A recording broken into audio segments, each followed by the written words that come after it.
Part में पिछले 2 parts के आगे की स्टोरी को बताया गया है और अब चलते हैं मूवी की एक्सप्लेनेशन की तरफ। मूवी के स्टार्ट होते ही 4 कॉलेज स्टूडेंट्स दिखाए जाते हैं जो वेस्ट वर्जीनिया में रिवर राफ्टिंग कर रहे होते हैं। वो चारों उसी जगह पर कैंपिंग भी कर रहे थे। उन फ्रेंड्स भी वहाँ पर ट्रे नहीं होता जिस पर एलेक्स उसे ढूंढने जाती है और पीछे से सोफी और ब्रेंट अकेले होते हैं। तभी उनकी तरफ एक तीर आता है जो आर पार हो जाता है। अभी वो सिचुएशन को समझे भी नहीं होते कि एक और तीर आता है जो सोफी की आंख ही बाहर निकाल देता है और ऑन द स्पॉट सोफी मर जाती है। उसे देखकर ब्रेंट वहाँ से भाग जाता है। इतनी देर में एलेक्स भी वहाँ पर आ जाती है। तब थ्री फिंगर सोफी की आंख खा रहा होता है। उसे देखकर वो फौरन वहीं पर छुप जाती है। इतनी देर में ट्रे भी कुछ लकड़ियाँ लेकर वहाँ पर आ जाता है और थ्री फिंगर उस पर भी अटैक कर देता है। वो किसी तरह अपनी जान बचाकर जंगल की तरफ भागता है लेकिन थ्री फिंगर उसे भी पकड़ के मार देता है और ब्रेंट भी इन म्यूटेंट्स के ट्रैप में फंसकर उनका शिकार बन जाता है और उन फ्रेंड्स में अब सिर्फ एलेक्स ही जिंदा बचती है। इसके बाद वेस्ट वर्जीनिया के जेल को दिखाया जाता है जहाँ पर कुछ कैदियों को लेकर दूसरी जेल में ट्रांसफर करना था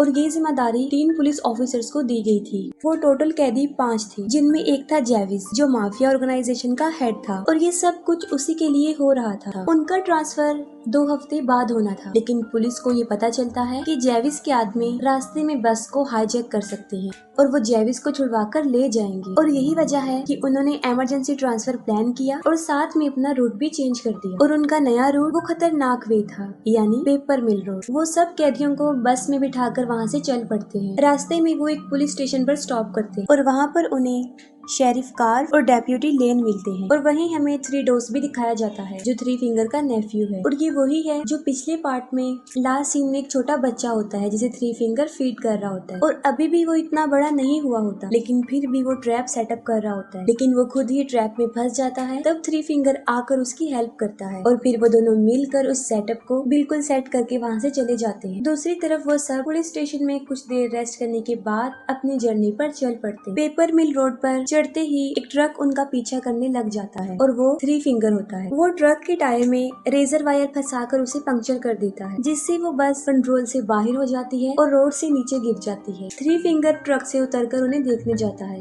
लेकिन उस वक्त उन पर हमला नहीं करता। पुलिस ऑफिसर ने सब कैदियों को बाहर निकालता है और इसी दौरान मौके का फायदा उठाकर जेविस उससे गन छीन लेता है और तभी पीछे से पुलिस ऑफिसर प्रेस्लो आकर जेविस पर अपनी गन तान देता है लेकिन इससे पहले कि वो कुछ कर सकता एक चाकू आकर सीधा उसकी गर्दन में घुस जाता है जिससे मौके पर ही उसकी मौत हो जाती है। सारे कैदी समझते हैं कि ये सब कुछ जेविस के आदमी कर रहे हैं और तभी जेविस पर भी तीरों की बारिश होना शुरू हो जाती है जिससे वो फौरन समझ जाते हैं कि ये जेविस के आदमी तो नहीं कर सकते। जेविस नेट को कहता है कि वो सबकी हथकड़ियों को खोल दे जिस पर नेट उसे जवाब देता है कि चाबी तो बस के अंदर ही रह गई है और बस को पूरी तरह आग लग चुकी थी और वो किसी भी टाइम ब्लास्ट हो सकती थी। एक पुलिस ऑफिसर वाल्टर भी बस के अंदर ही होता है और जब नेट चाबियां लेने बस में जाता है तो वो बिल्कुल ठीक वक्त पर वाल्टर को वहाँ से निकाल लेता है। नेट जो चाबियां लेकर आया था वो बिल्कुल बेकार हो चुकी थी लेकिन फिर भी जेविस उसे नहीं मारता क्योंकि उसे पता होता है कि सिर्फ नेट ही है जो उन्हें इस जंगल से निकाल सकता है। और तभी वो लोग आगे बढ़ते हैं और झाड़ियों में से एक लड़की बाहर निकलती है जो नेट पर अटैक कर देती है और वो लड़की एलेक्स थी। वो उन्हें बताती है कि यहाँ पर एक म्यूटेंट रहता है जो लोगों को मारने के बाद उन्हें खा लेता है लेकिन कोई भी उसकी बात पर यकीन नहीं कर रहा था। हालांकि वो राफ्टिंग के बारे में भी बता चुकी थी जिस पर जेविस उसे उनकी लोकेशन तक लेकर जाने का कहता है। उसका बात करने का अंदाज रिक्वेस्टिंग बिल्कुल भी नहीं था और वो उन्हें वहीं ले जाती है और रास्ते में उन्हें एक बस मिलती है जो बिल्कुल पलटी हुई होती है जो पीछे से लॉक थी। जेविस नेट को उसकी कैब चेक करने के लिए भेजता है और वहाँ पर उसे उसकी चाबी और एक बंदूक मिल जाती है और वो गन वो वाल्टर को दे देता है और जब वो वैन को चेक करते हैं तो वो देखते हैं कि वो पैसों से भरी हुई है। इतने पैसे देखकर वो सब हैरान हो जाते हैं और जेविस उन्हें 2-2 बैग उठाकर वहाँ से जाने को कहता है और सब लोग 2 बैग उठा लेते हैं लेकिन वाल्टर जख्मी था और वो बैग उठा नहीं सकता था जिस पर जेविस उसे जबरदस्ती बैग उठाने के लिए कहता है और मौका देखकर वाल्टर जेविस को शूट करने लगता है लेकिन बदकिस्मती से उसमें गोलियां नहीं होती। लेकिन इस बात के लिए जेविस उसे माफी नहीं देता, वो सीधा उसके सर में गोली मार देता। इस पर नेट कुछ भी नहीं कर सकता था क्योंकि वो मजबूर था। फिर जेविस सबको आगे बढ़ने को कहता है और सबसे आगे एलेक्स होती है क्योंकि वही उन सबको रास्ता बता रही थी। चलते हुए उसका पाँव एक ट्रैप पर आ जाता है लेकिन नेट जल्दी से उसे बचा लेता है और वो ट्रैप वही था जो 3 डोज ने सेटअप किया था और वो वहीं ही छुपकर बैठा हुआ था। तभी वही निकलकर बाहर आ जाता है और उन पर अटैक कर देता है लेकिन जेविस उसे गोली मारकर नीचे गिरा देता है। एलेक्स उन्हें बताती है कि ये वो म्यूटेंट नहीं है। इस पर जेविस को एक आइडिया आता है और वो थ्री फिंगर के लिए कोई क्लू छोड़कर आगे बढ़ता है। और जब थ्री फिंगर वहाँ पर पहुँचता है तो उसे थ्री डोज का सर एक लकड़ी पर रखा हुआ मिलता है, जिसे देखकर वो पागल हो जाता है। यानी अब पहले से भी ज्यादा वो अपने होश खो बैठा था। आगे बढ़ते हुए उन्हें कोई चीज लटकी हुई नजर आती है, जिसे जेविस पकड़ लेता है, जिस पर विली फौरन समझ जाता है कि ये उनके लिए बिछाया गया एक ट्रैप है और वो जेविस को आगे धकेलकर उसे बचा लेता है, जिसकी उसे बहुत भारी कीमत अदा करनी पड़ती है। वो अपने ही जान से हाथ धो बैठता है और जेविस उसे उसकी जान बचाने का बदला ये देता है कि वो उसकी टांगे ही काट देता है, क्योंकि ऐसा करने से विली उनके चिन्ह से अलग हो जाता है और वो आसानी से आगे बढ़ जाते हैं। दूसरी तरफ पुलिस स्टेशन में डिप्यूटी लेन को 2 दिन पहले मिसिंग हुए 4 स्टूडेंट्स की लीड मिल जाती है और शेरिफ के पास नेट की अभी कोई कॉल भी नहीं आई थी, जिससे वो काफी फिक्रमंद होता है। वो सोचता है कि शायद उनकी बस को किसी ने हाईजैक कर लिया है और वो उन लोगों को ढूंढने जाता है और लेन उन कॉलेज स्टूडेंट्स को ढूंढने जाती है। दूसरी तरफ वो सब एक पुराने केबिन में पहुंच जाते हैं, जहाँ पर कुछ टूल्स उन्हें मिलते हैं और वो उसकी मदद से अपनी जंजीरों को काट देते हैं। वो थोड़ा आगे बढ़ते हैं तो वहाँ पर थ्री फिंगर का ट्रक होता है। हालांकि उन सबको पता होता है कि ये उनके लिए बिछाया गया एक ट्रैप है, लेकिन फिर भी जेविस जबरदस्ती एक कैदी क्रॉफोर्ड को आगे भेजता है। जैसे ही वो थ्री फिंगर के ट्रक के पास जाता है, थ्री फिंगर उसे रेजर वायर में फंसा कर ट्रक को वहाँ से ले जाता है और ट्रक को सड़क पर ले जाकर पूरी स्पीड से क्रॉफोर्ड को सड़क पर घसीटता है और वो इतनी शिद्दत से घसीटता है कि जब तक कि वो मर न जाए। पीछे से मौका देकर फ्लड पर जेविस पर हमला कर देता है और तब एलेक्स और नेट वहाँ से भाग जाते हैं। जेविस फ्लड को इतना मारता है कि वो अधमरा हो जाता है। एक और कैदी उसे वहाँ पर वैसे ही छोड़कर चले जाते हैं। शेरिफ उस बस पर पहुंचकर सारी इंफॉर्मेशन को आगे ट्रांसफर कर देता है। ये करने के बाद वो अपने डॉग को लेकर नेट को ढूंढने जंगल में चला जाता है। ब्रैंडन जेविस को कहता है कि उन्हें पैसों को यहीं छोड़कर नेट को ढूंढना चाहिए। जेविस उसकी बात मान लेता है और पैसे को कुछ टाइम के लिए वहीं पर छोड़ देता है और आखिरकार वो नेट को ढूंढ लेते हैं। जेविस उसे मारने ही वाला होता है कि नेट उसे बताता है कि यहाँ पर एक वॉच टावर है जहाँ से हम वो किसी से कांटेक्ट कर सकते हैं। जेविस उसे आखिरी मौका देता है और फिर वो उसे वहाँ पर लेकर जाता है और जैसे ही वो सब वहाँ पर पहुँचते हैं, वो देखते हैं कि वॉच टावर जलकर बुरी तरह राख हो चुका और इसे उन तीनों म्यूटेंट भाइयों ने जला दिया था। वहाँ पर कुछ ना मिलने पर जेविस नेट को शूट करने लगता है, लेकिन बिल्कुल सही टाइम पर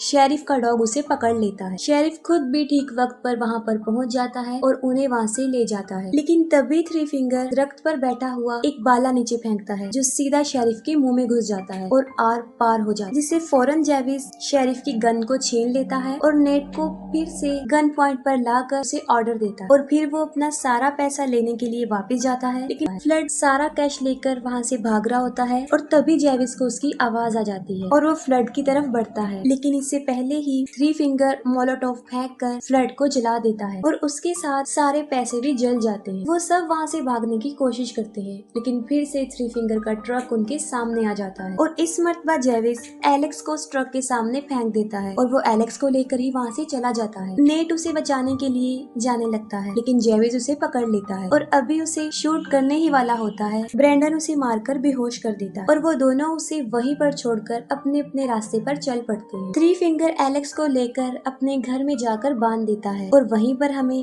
डेप्यूटी लेन की बॉडी भी मिलती है, क्योंकि इससे पहले थ्री फिंगर उसे भी पकड़कर मार चुका था। ब्रैंडन वहाँ से भाग रहा होता है और इतने ही देर में जेविस वहाँ पर आकर उसे मारकर बेहोश कर देता है। वो आगे बढ़ने लगता है, तभी थ्री फिंगर वहाँ पर पहुँच जाता है और उन दोनों की बहुत बड़ी लड़ाई होती है। जेविस थ्री फिंगर को इतना मारता है कि उसकी शक्ल ही बिगाड़ देता है और उसका फेस इतना बुरा बन जाता है कि वो पहचान में नहीं आता पहले से भी ज्यादा। लेकिन लास्ट में थ्री फिंगर ही जेविस पर भारी पड़ जाता है। वो उसकी खोपड़ी खोलकर उसका दिमाग खा लेता है और अपनी जीत को सेलिब्रेट करता है। नेट को शेरिफ का डॉग मिल जाता है जो उसे एलेक्स के पास लेकर जाता है। वो एलेक्स को छुड़ाकर वहाँ से निकलने लगते हैं, लेकिन थ्री फिंगर वहाँ आकर उन पर हमला कर देता है। थ्री फिंगर नेट को मारने ही वाला होता है कि तभी एलेक्स वही लकड़ी जिस पर थ्री डोज का सर रखा था वो थ्री फिंगर को पीछे से मारती है, उसके अंदर घुसाकर उसे मार देती है और वो दोनों उसका ट्रक लेकर वहाँ से चल पड़ते हैं। लेकिन थ्री फिंगर अभी मरा नहीं होता और वो फिर से उनके ट्रक के सामने आ जाता है और उनके ट्रक पर चढ़ जाता है। वो नेट को पकड़ लेता है,